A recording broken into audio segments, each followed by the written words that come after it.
Moving out!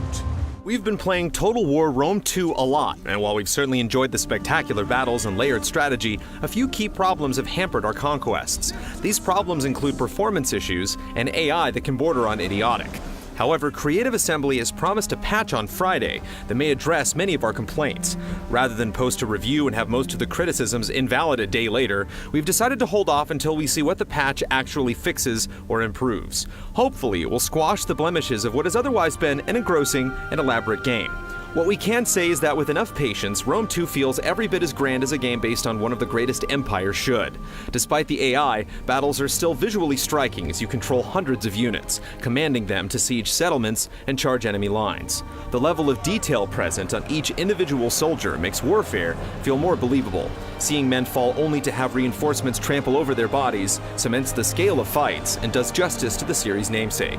This is no time for celebration, however. The situation remains grim. Survey the map for yourself. Outside of battle, sustaining and growing your empire is like trying to spin plates. Nothing is ever simple, and even the smallest choices have rippling effects that come back to haunt you a dozen turns later.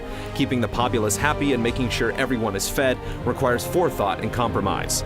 Rarely is it as simple as pumping up your army to its maximum number of units and rolling over opposing factions. Based on our time with Rome 2 so far, we think it has the potential to be a great game. By next week, we'll know if the patch will eliminate the relatively minor but persistent annoyances that the game is filled with. Check back to see if Rome 2 is an indomitable empire or a crumbling legacy. General, the Egyptians line up against us on the high ground. Let's find a way to drive them off.